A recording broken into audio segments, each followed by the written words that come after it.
Over the years, I've had a chance to test out over a dozen different robot vacuums to clean the inside of my house, but this is the first time that I've had the chance to test out a robot lawnmower. This guy right here is the Sunseeker Orion X7, and if it works as it should be able to save me at least an hour a week during the spring, summer, and fall months to take care of my yard. As you can tell from the box, this is a little bit bigger than your standard robot vacuum. In the box, you get the Orion X7, the charging station, the RTK base station as well, which helps keep the GPS triangulated to improve location and tracking of the mower, and the various accessories that you need to get everything set up.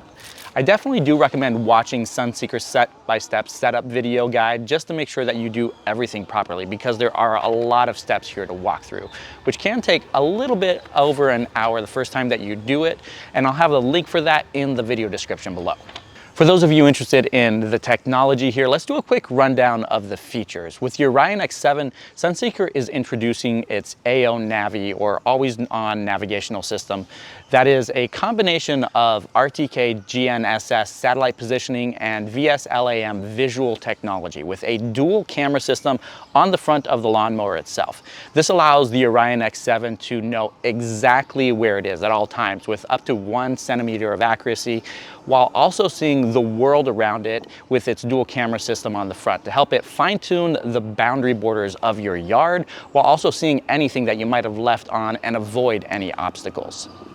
Like a lot of great technologies these days, the Vision AI system also uses artificial intelligence, and it uses that to locate and identify different obstacles in your yard. And if they actually stay there permanently, it'll add them as obstacles to the map itself within the application without you needing to go in and add them manually.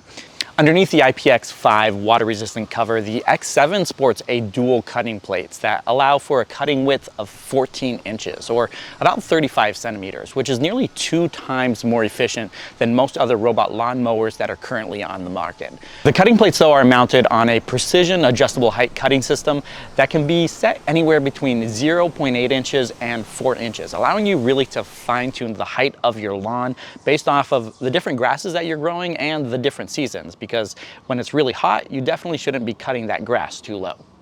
The robotic lawnmower also has an all-wheel drive system that allows the Orion X7 to navigate and mow slopes as steep as 28 degrees, though the Plus and the Pro models do come with the ability to go up to 35 degrees, which is pretty impressive. And it also has a 360-degree turning radius that allows it to get over those unique curves and other areas in your lawn that could be a little bit harder to reach with other robot lawnmowers. But by far, my favorite feature, besides not having to mow this entire lawn myself every single time, is just how quiet the Orion X7 is. At just 60 decibels, it's significantly quieter than the 95 decibels of the average gas lawnmower, and even quieter than the 81 decibels of my current electric lawnmower. And just so that you know, 60 decibels isn't 40% quieter than 100 decibels, as the increase of 10 decibels is a 10-fold increase in loudness, which means at 100 decibels, that's 10,000 times louder than the Orion X7. Just think of it this way. A motorcycle is just as loud as a lawnmower and is just as annoying when you hear it 3 to 4 houses down the street.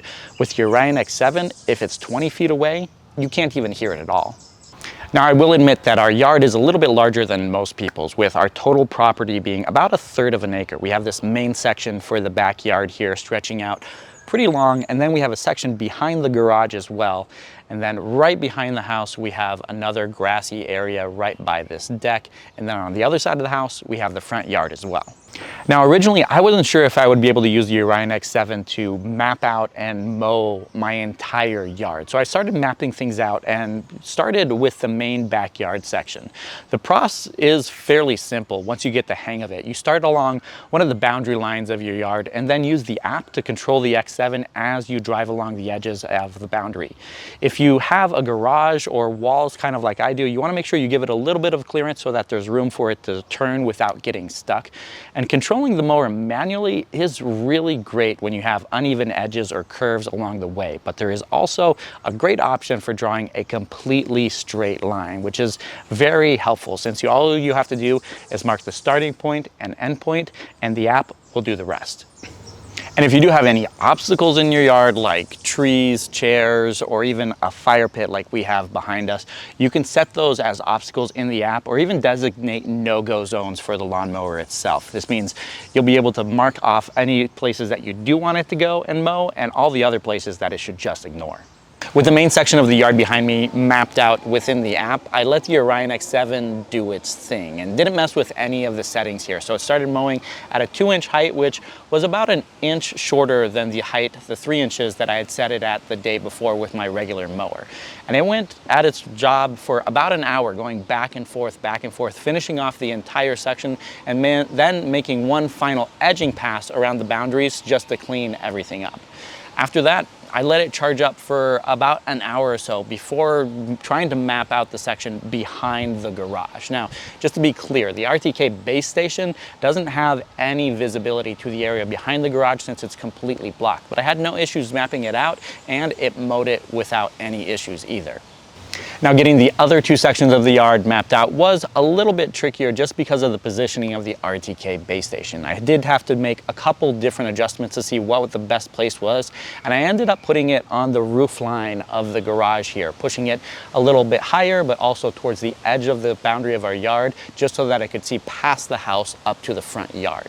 And I honestly was pretty surprised I was able to get it all mapped out, even though there's such a big distance between all the different sections. And I was able to connect them all with the different corridor features within the app itself, giving the mower a clear path between the different sections of the yard, which is really great when you're scheduling things out in the app. You can break things out day by day so that it only mows one section at a time, and then you don't have to wait for it to go and charge back up. As for the mowing itself, I honestly have no real complaints here. The first time that it mowed the lawn in the front yard, it was at 4.5 inches, and it cut it down to 2 inches without breaking a sweat. Since then, it's been cutting the grass every second or third day, so you can barely even see the clippings that it leaves behind because they're so small, which is great since you're leaving the grass clippings in place and you don't really want a whole lot of thatch buildup in your yard.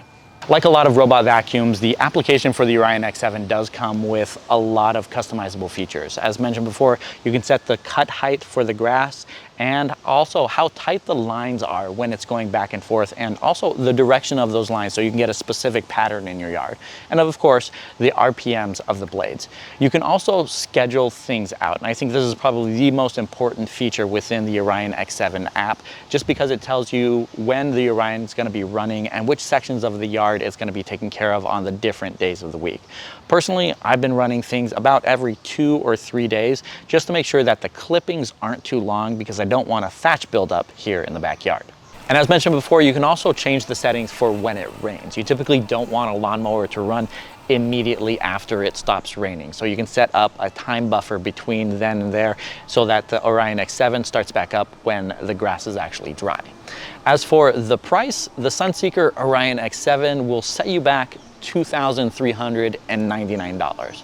Now, before you scoff about how expensive it is, keep in mind that this isn't a replacement for your current lawnmower. Think of it more as a replacement for a paid lawn service, since it does the work for you. If you pay someone $30 a week to mow your lawn for spring, summer, and fall, you'll save $1,000 a year with your Orion X7, which means it practically pays for itself in 2.5 years, which honestly I think is well worth it. Yes, you'll still need to do some edging work along the edges of your yard where the X7 can't get to every 2 to 3 weeks, but that will be a lot quicker than having to mow your whole yard every single week. Personally, the Orion X7, as it's mowing right now, will probably save me about an hour a week, as I won't have to spend all that time mowing the front and back lawns here at my house. I'll be able to spend more time with friends and family, something I'll definitely be taking advantage of this summer.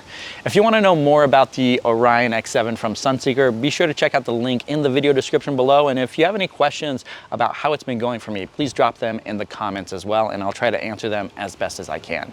Thank you guys so much for watching, and I'll catch you in the next one.